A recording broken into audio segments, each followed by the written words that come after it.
Coucou, ici c'est Margot. Donc, nouvelle et dernière vidéo de la série parce qu'aujourd'hui j'aborde ce qu'on fait en fait dans le 6e rendez-vous de mon accompagnement Mon ombre en lumière. Et en fait là je vous montre un petit peu le travail que je fais sur moi-même pour vous permettre de voir ce que ça pourrait donner avec vous si on fait ce travail ensemble. Donc c'est une série de 6 vidéos, là je pense que c'est la dernière et du coup il y en a quand même 5 à voir avant, donc je vous invite à voir les 5 précédentes si ce n'est pas déjà fait. Donc je m'appelle Margot et donc dans cet accompagnement que je propose et qui s'appelle Mon ombre en lumière, je vous mets le lien en dessous, on va vraiment aller creuser dans votre part d'ombre. Ce que vous ne savez pas sur vous-même, on va la révéler pour que vous puissiez vous aligner énergétiquement avec ce que vous voulez pour vous-même et du coup débloquer des choses dans votre vie concrète et pas seulement en termes d'évolution personnelle ou d'évolution spirituelle. Donc dans cette séance, dans la 6e séance, on va vraiment faire, enfin j'ai vraiment fait pour le coup des libérations qui ont vraiment un lien avec ma vie actuelle, donc pas avec mon enfant intérieur, pas en lien avec un quelconque ancêtre, pas en lien avec d'autres vies, mais en gros, ce sont des traumatismes passés ou simplement des poids qui restent du passé la plupart du temps, mais de mon passé conscient, mais qui pèsent quand même encore. C'est pas parce que j'en ai pris conscience, c'est pas parce que c'est passé, que c'est quelque part des histoires digérées, que c'est pas pour ça que ça ne pèse pas encore. Pour m'aligner avec mon objectif de me sentir plus une unicité dans mon travail et du coup de vraiment développer ma vie notamment institutionnelle, ma vie sociale en cheminant avec la carte du pape et dans l'élémentaire. Donc il va de soi que quand on travaille vraiment au niveau de sa vie actuelle et qu'on ne va pas chercher trop loin dans des choses extrêmement cachées, c'est plus léger comme travail, c'est vrai. Mais par contre, on en a besoin aussi parce qu'il s'agit de revenir sur des événements qui font parfois mal, mais des fois, c'est pas forcément négatif, c'est juste que c'est une page qui n'est pas tournée de notre passé ou bien même du passé très très proche, mais qui nous font encore vivre dans une ancienne réalité qui n'est pas tout à fait alignée avec ce qu'on veut. Et tant qu'on reste aligné avec cette ancienne réalité, on peut évidemment pas aller de l'avant. Donc pour moi, là, il y avait 3 thèmes sur lesquels je devais travailler et sur lesquels j'avais des choses à libérer en lien avec ma vie actuelle. Donc déjà, vous savez que que je suis séparée du père de mes enfants et j'ai une ex-belle-famille également. Et là, c'était surtout le lien sur lequel j'ai dû travailler, c'était le lien avec mon ex-belle-sœur.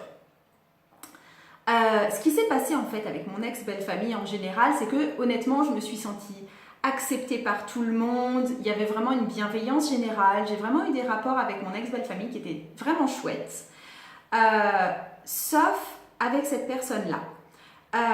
Elle n'était pas désagréable, elle ne m'a jamais désapprouvée clairement, mais elle m'a toujours aussi fait sentir que je ne faisais pas du tout partie de ce clan familial.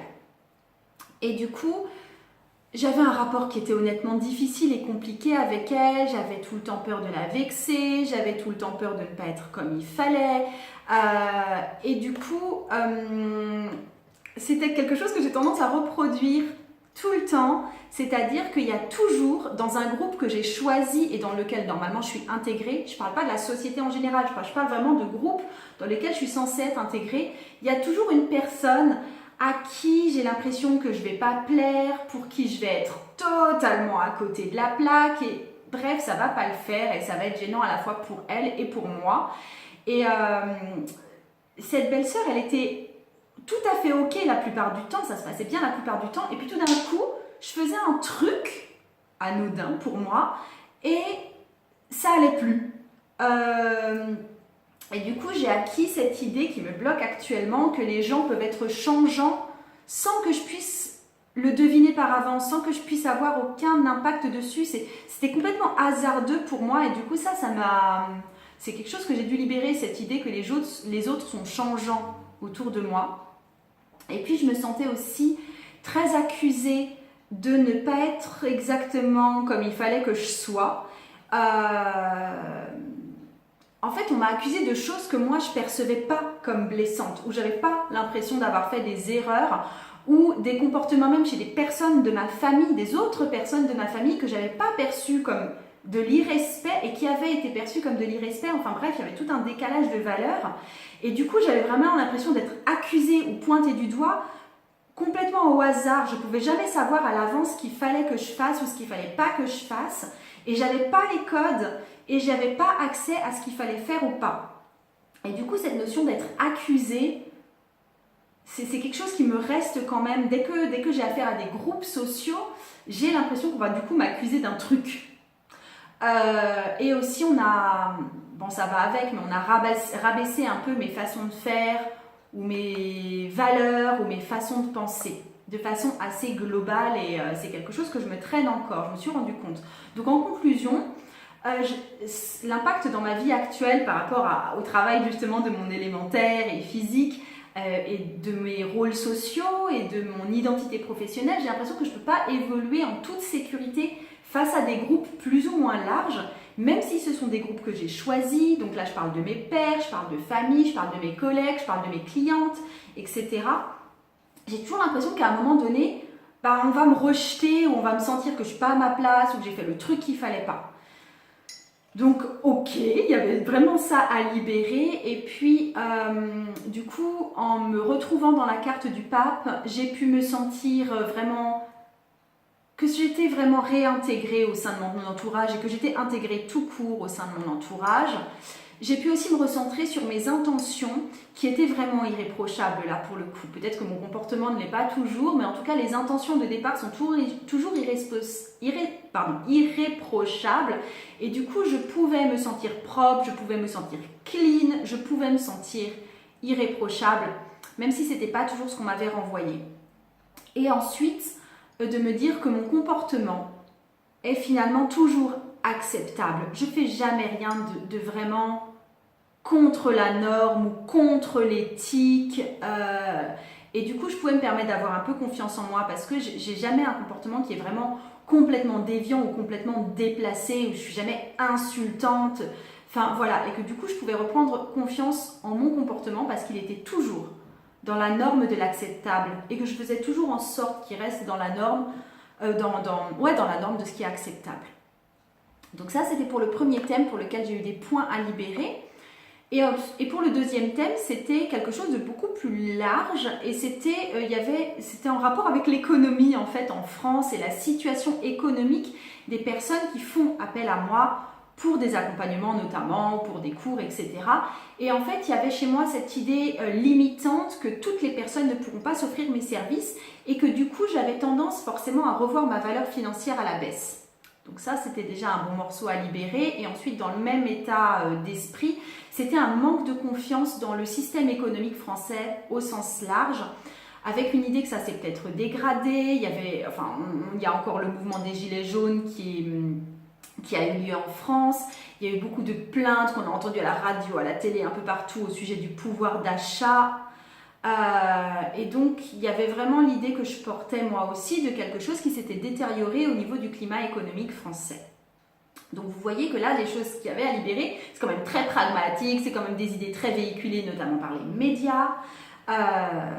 Donc voilà, mais que mine de rien je portais aussi et que j'ai dû moi aussi libérer pour retrouver cette fluidité, notamment cette fluidité sociale et financière. Et je bois du thé.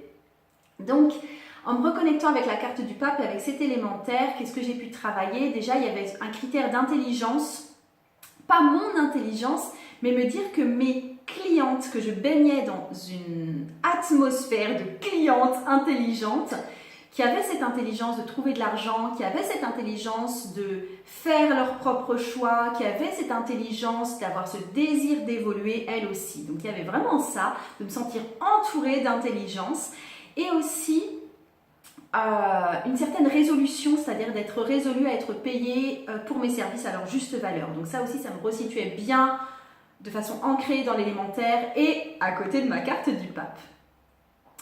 Et le troisième thème pour lequel j'ai dû faire des libérations, c'était, il y avait une certaine déception, un certain pessimisme par rapport à certains de mes services qui ne marchaient pas forcément. Alors, quand on est entrepreneur, il va de soi que tout ce qu'on met en place ne marche pas forcément. Tout ne marche pas forcément bien. Et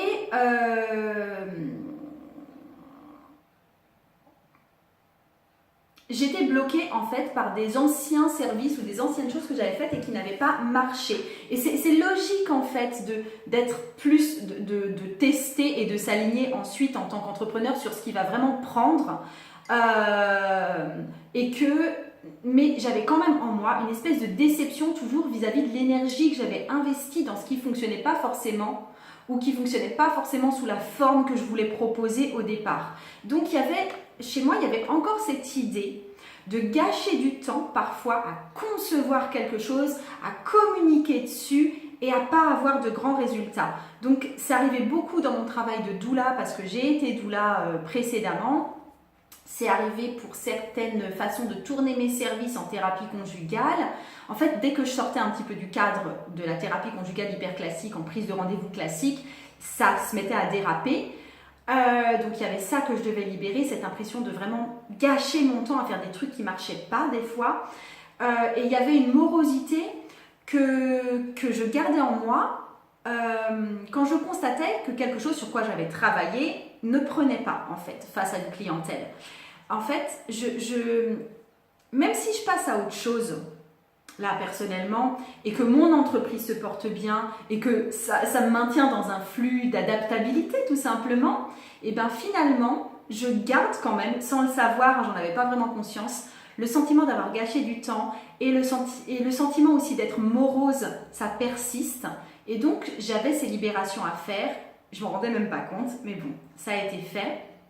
Et du coup, avec le pape, là où je me suis resituée, c'est pour devenir encore plus réceptive aux opportunités et plus réceptive à différentes façons de travailler, une certaine adaptabilité, etc.